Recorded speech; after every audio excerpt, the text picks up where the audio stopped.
L'Accro, une terre de légende à l'embouchure du Rhône, au bord de la mer. Hercule, héros fameux s'il en fut, y livra un combat sans merci contre deux géants, fils de la Terre et de Neptune.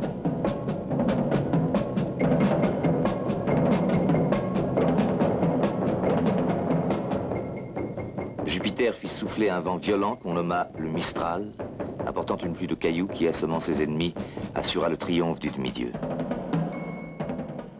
L'Accro, c'est une étendue aride de cailloux, mais qui a quand même une certaine poésie, parce que l'Accro a son charme, l'Accro a ses odeurs. C'est un peu particulier, parce que si on dit à quelqu'un qu'on aime l'Accro en voyant cette terre aride, c'est vrai que c'est un paradoxe un petit peu, mais l'Accro, c'est beau. L'Accro se termine au bord des marais, où on s'amusait en haut à l'auture, et puis aussi on s'amusait beaucoup dans les marais. On était le roi des marais. Le matin, lorsque vous aviez envie de manger un canard, vous preniez votre fusil, vous partez à la chasse, et vous savez que vous revenez avec un canard ou deux, hein. Il n'y avait aucun problème. Eh c'est un village qui vivait au rythme des petits villages de Provence, hein.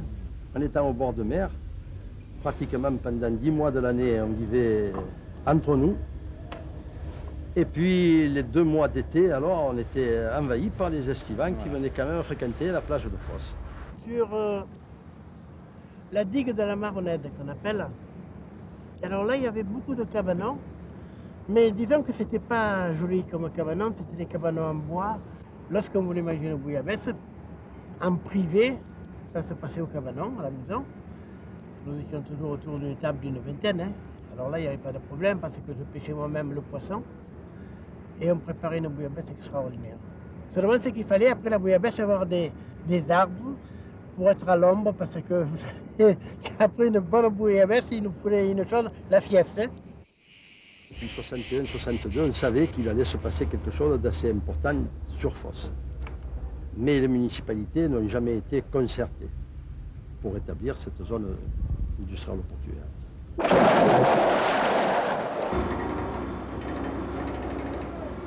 Quand le port a été fait, ils ont fait d'une pierre deux coups. Ils ont creusé les darses du port avec des suceuses qui ont rejeté le sable dans les marais. C'était un endroit très tranquille, pêche, chasse, mais pas de grosse industrie. Et d'un coup, en quelques années, des chantiers partout, des usines, de l'industrie. Le démarrage de la raffinerie date de la fin 64, début 65.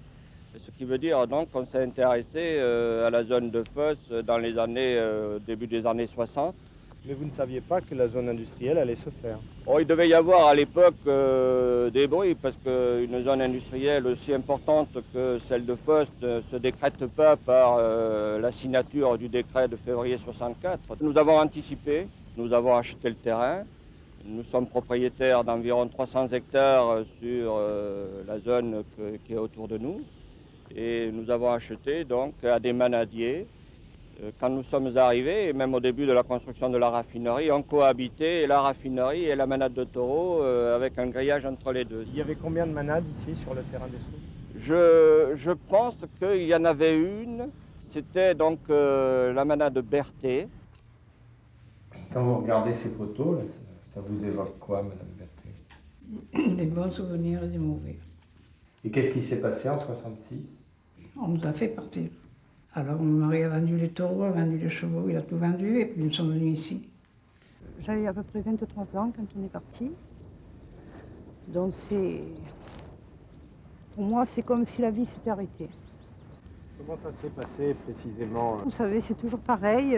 Il y a des messieurs qui arrivent avec des valises et qui vous demandent un entretien. Et on ne savait pas ce qu'ils voulaient. Et puis, quand ils nous ont parlé d'expropriation et de départ,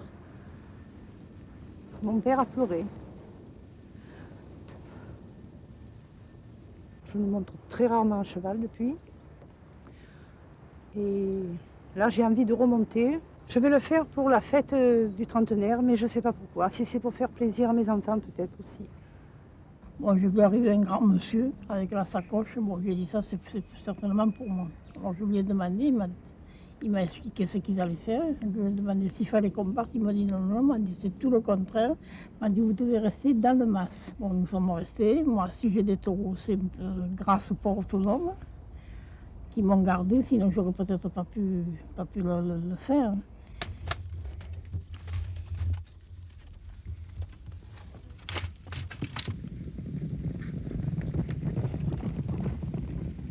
Qu'est-ce que ça vous fait d'être la dernière manadière? Je suis contente. C'est une fierté pour vous? Oui, oui. Nous avons fixé des programmes et des échéances, et nous devons les tenir. L'autoroute de Lille, Paris, Marseille sera terminée en 1970. Le ministère de l'Équipement a entrepris déjà l'aménagement de la Saône. Et 4 barrages seront construits sur le Rhône. La réalisation progressive de ces équipements à mesure que les travaux du port et la plateforme industrielle de Fos seront poursuivis est une des clés de la réussite. Aujourd'hui, le Mistral, vent mauvais, est encore l'ennemi. Contre le vent et le temps, il faut construire. J'ai vu se construire le port, la sidérurgie, les premières industries de pétrochimie. C'était un peu, pas le Far West, mais c'était quand même une ambiance de pionnier. Ça a dû à ce moment-là représenter certainement un des plus grands chantiers d'Europe, voire le plus grand chantier d'Europe.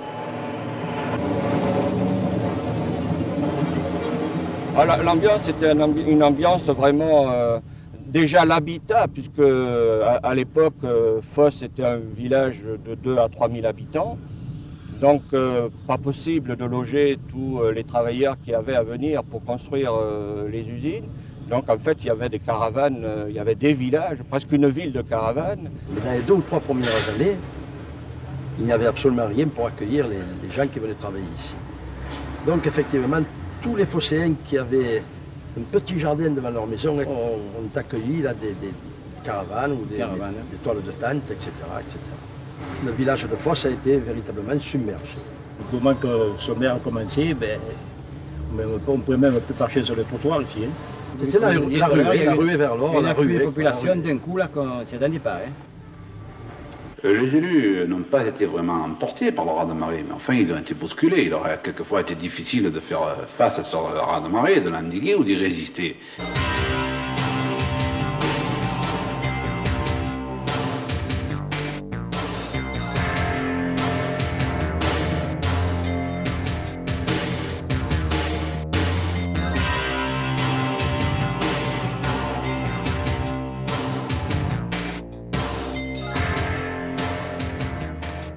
En temps normal, il y a un camion de la SITA qui vient approvisionner 3 ou 4 débits de tabac tous les 15 jours. Mais moi j'en avais un par semaine et quelquefois 2 et rien que pour moi. Les débits de tabac n'étaient attribués qu'au nombre d'habitants sédentaires. En Fos, on ne faisait que 2500, 2800 habitants. Mais il y avait peut-être 40 ou 50 000 fumeurs sur le site de Fos. Et j'étais toujours le seul débit de tabac. On devait être 3 fois plus grand que le plus grand débit de tabac de France. Et on servait facilement 300 personnes par jour, on les servait. Je me levais à 5 h, j'ouvrais à 5h30. Et bien, le soir, je savais jamais quand je fermais. J'ai fermé 11 après-midi du 1er janvier, en restant ouvert tout le restant de l'année. Vous n'avez pas pris une journée de vacances? À 11 ans. Ouvert tous les jours. Et moi, je fermais jamais. Ceux qui louaient la caravane, on ne peut pas dire qu'ils faisaient de l'argent. Ceux qui ont fait de l'argent, je vais me faire rire, c'est un peu ceux qui sont avec vous ici, là, c'était les commerçants d'abord, les commerçants.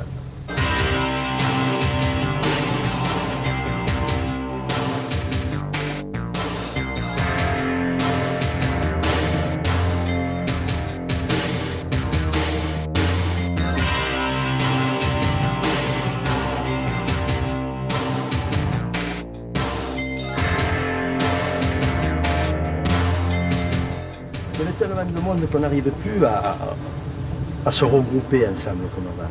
Par exemple, chez moi, jusqu'à ce que tout ce monde arrive, il y avait les vieux, parce que les jeunes travaillaient tous. Il n'y avait pas encore des cadres institués, puis Il n'y avait pas de chômage quand même, tu sais.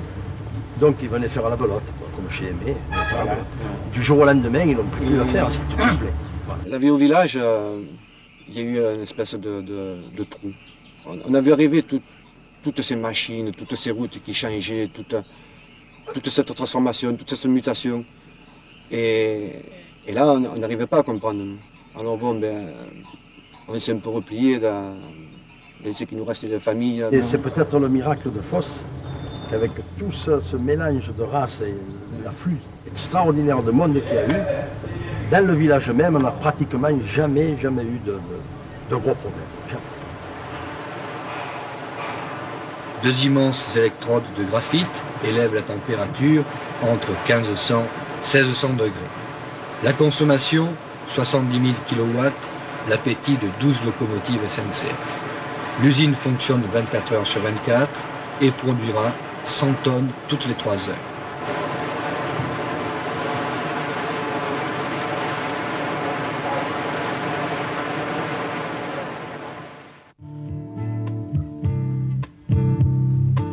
Après le choc de l'industrialisation, un autre problème se pose.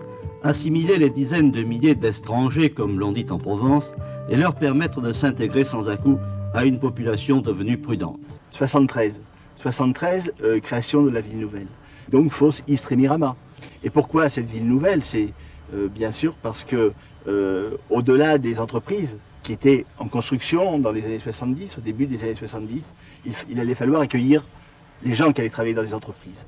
Mais il est évident aussi que l'État, à l'époque, ne souhaitait pas que l'ensemble de la population aille sur Fos, mais soit répartie sur un territoire beaucoup plus large. Et il était absolument nécessaire de créer un outil qui permettait d'accueillir dans les meilleures conditions possibles la population nouvelle qui allait arriver. Je suis arrivé le 16 novembre 1973 à Salon de Provence.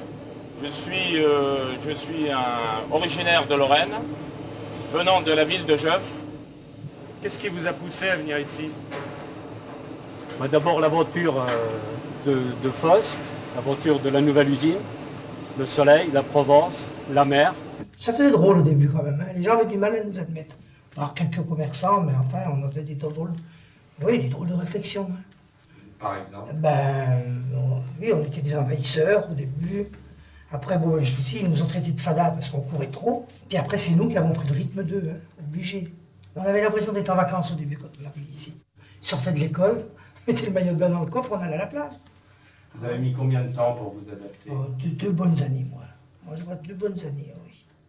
Je reste lorrain de cœur, mais je suis devenu vraiment arlésien et c'est vraiment la Provence maintenant mon pays.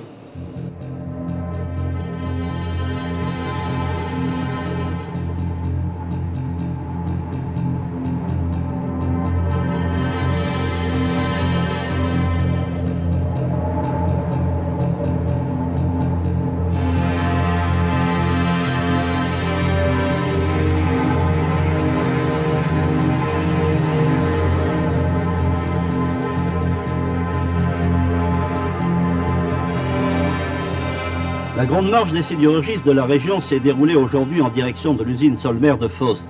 De son côté, la direction de la Solmer, au cours d'une conférence de presse donnée à Marseille, a annoncé que depuis le 11 avril, la perte de production s'élevait à 400 000 tonnes. Usine Acier vivra! Usine Acier vivra! Usine Acier vivra! Quand je devais inaugurer la sous-préfecture d'Istres, les syndicats m'ont demandé de venir moi-même visiter l'usine.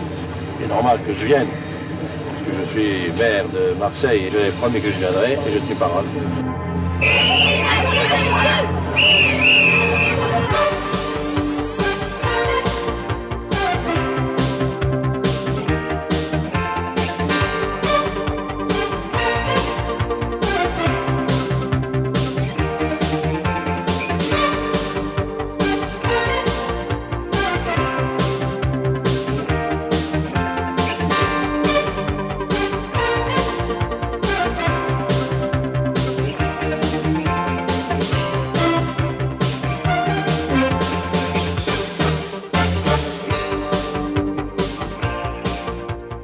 Le lamanage, ça consiste à amarrer et à larguer tous les navires, du plus petit caboteur de 3 000 à 4 000 tonneaux jusqu'au plus gros.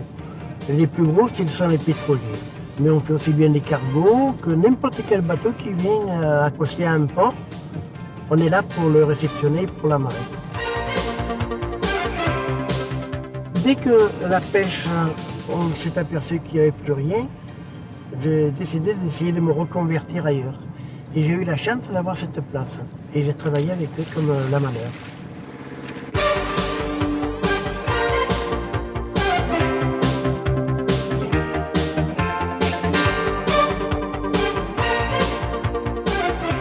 Une ville nouvelle, c'est aussi une vitrine au niveau national, une vitrine de bien vivre, une vitrine de qualité de vie. Et je crois qu'au niveau de la ville nouvelle, sur les 3 villes, on a effectivement des équipements publics qui sont très agréables, on a une qualité de vie qui n'est plus maintenant à démontrer, que ce soit sur le plan culturel ou sportif. Aujourd'hui, Fos, c'est 13 à 14 000 habitants, où il fait bon vivre, une plage de sable fin de plusieurs kilomètres, qui a obtenu l'an dernier le pavillon bleu, et c'est quand même une de nos fiertés, nous industriels.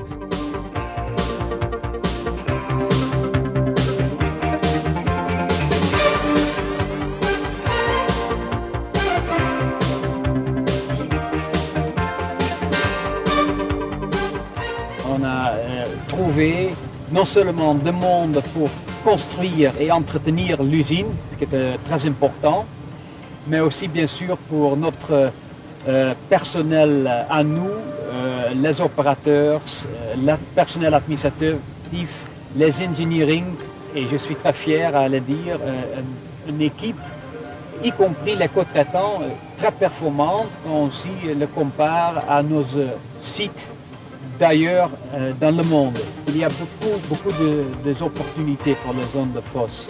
Bien sûr, d'abord, on a encore la place.